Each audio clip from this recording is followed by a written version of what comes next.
Yo, it's Regina, and today we are doing epic office hours, but we should say it like epic office hours. Okay, so anyway, what I'm doing now is sometimes when I get questions via email or social media or blog comments that I think would benefit a ton of us, I'll be answering them during these short videos.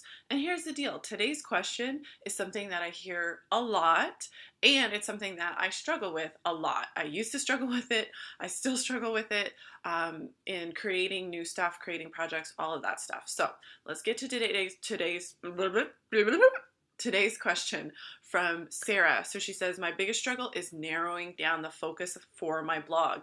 I have a heart for the fiscally aware bride, but also for the helpless owner that wants the nice design look, but without the average price tag. And then she says she's also enjoying giving simple style advice to friends as well as life advice.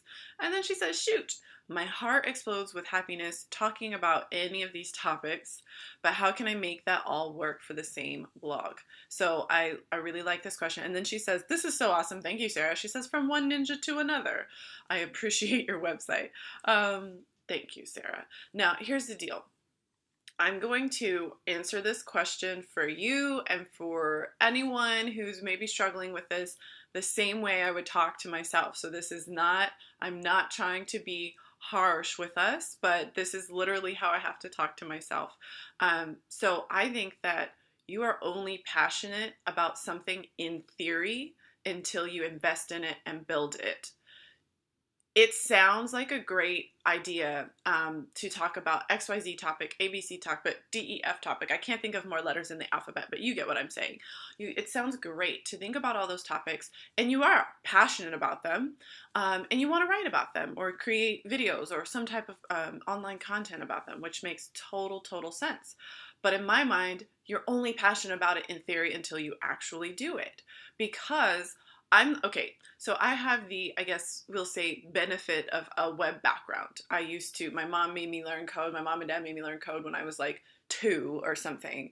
And so when I got older and started getting interested in websites and things like that, as far as blogging is concerned or building websites you can sell stuff from, I was able to create websites really quickly. So I'd have an idea, I'd buy the domain. I still own you guys don't judge me, all right? Listen, here's the deal.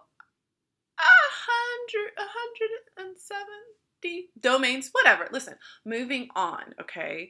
I own a lot of domains, so I would get an idea, I would buy the domain, and I would install a WordPress fresh installation, put a theme on it, and just go and build a site, and it could be up within 24 hours, within 2 hours, whatever, crazy with it. And then I would start writing about something because I knew back from having a blog back in like 2007, 8, whatever, I knew blogging was important. It was a great way to grab traffic. And so I would start blogging about it. And here's what would happen. I would get maybe 1 to 3 blog posts in, and I would stop. The site would just die. I wouldn't do anything else with it. And so whatever I was so passionately excited about in theory did not actually turn into something that I pursued long term. So my actual challenge to you is, if you're passionate about all these things, I feel like there are 2 options. Well, there are really 3 options, and I'm not going to suggest the 3rd option because I do believe that you really do want to talk about all these topics, so this is your way to test it out. 2 options. My first thing is find a theme that ties them all together. So let's just say simplicity or frugality or whatever it is. Find a theme that ties them all together and build your site based on that. So if your site is going to be based on simplicity, you could do, let's keep it simple.com. Horrible name. Don't do that. Well, actually, that might be kind of funny. Whatevs. Listen, so you have your theme and then you have your categories. So you have weddings, I believe you said, the designing your home, style, all of that stuff. So then keep it with simplicity. Even the life advice that you give to friends, maybe it would be related to how to keep your life simple, how to keep relationships a little more, simple, or whatever it may be. Just trying to take the complexity, or I don't know, what is this? The mist, the illusion, the confusion out of things. Try and build a site based on that.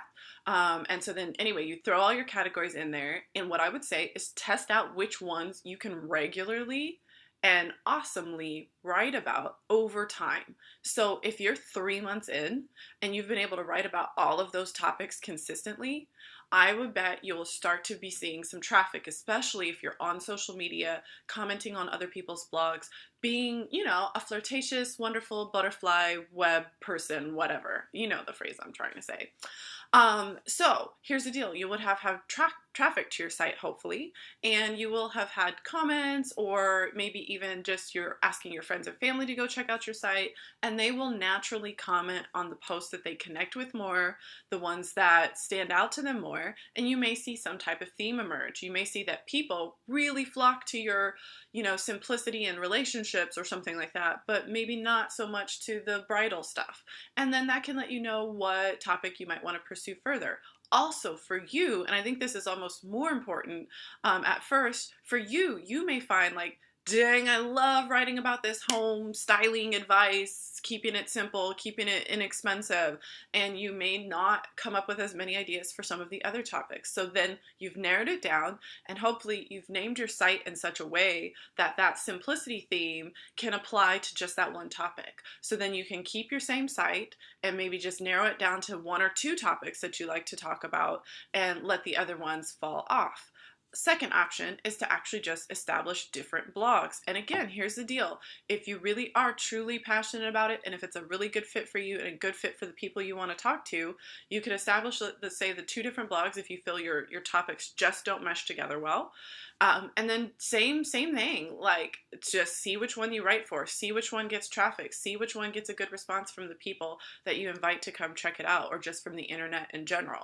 Because again, if you're really, really serious about it, then, and not just in theory, but in practice, then you're going to see good results come from it. And it might not be 1 million visitors in the first 3 to 6 months, but you're going to see that you like it, it flows, you're able to, create awesome content for it. You have a long list of ideas that you want to create for it, etc., etc. So those are my 2 methods. The third method that a lot of people will tell you is to just pick one. And I don't actually disagree with that method, but for somebody who, when I feel I'm passionate about 5 different things, I feel it very seriously in my heart. And if somebody was just to, say pick one, it would be very hard for me to pick one. I wouldn't think that that was what I needed to do. Sometimes you don't need to do that, especially if you turn your blog more into a magazine, lifestyle-y type of blog that addresses different topics. I personally feel the best thing is to try and develop content for everything you're saying that you love and you're passionate about, and see what naturally emerges as the winner instead of just picking one. You might actually pick the wrong one at first because you feel equally passionate about all of those things.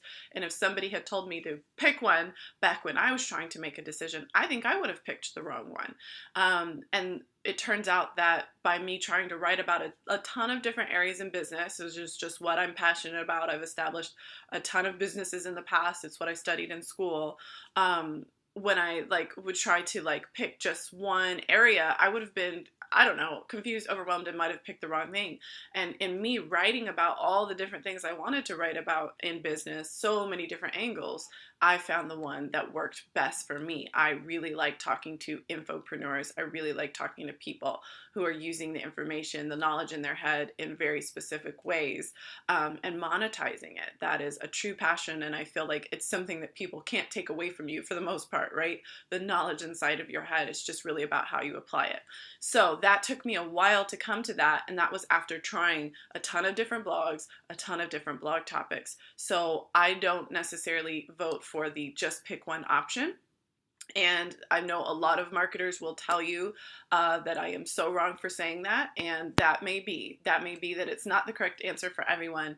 But for any of you out there that are just like, I love this and that and this and that, if one does not stand out to you as the clear winner, I would really ask around family, friends. Typically, whatever they relate you with is a good indicator that it's probably a strong contender. So if you can't narrow it down by that, I'd say start a site, start writing about it. When you actually create content about it, and you're actually able to create good, helpful content, entertaining content, whatever it may be, on a consistent basis, then I believe the story that you're passionate about it and that you're willing to pursue it. But before that, I can't prove it to myself, and I don't think you've really proven it to yourself without having taken that step.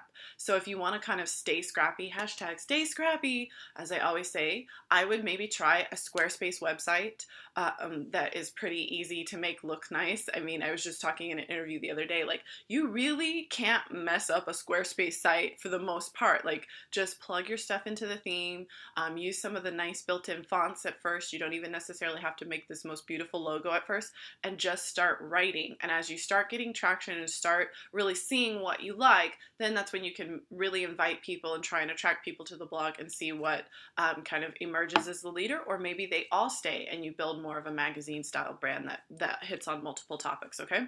So that is how I would address it. And remember my overall phrase here, that let's tweet this out, if you will, everyone. You are only passionate about something in theory until you invest in it and build it, okay? So that was Epic Office Hours that has a dance at the end. I didn't tell you guys about that. Thank you so much for the question, Sarah, and I hope that helped you and anyone else who's struggling with that same kind of concept, okay? Bye, y'all. I don't know why I just thumbed up. Thumbed up. Thumbed up. Whatever. Bye.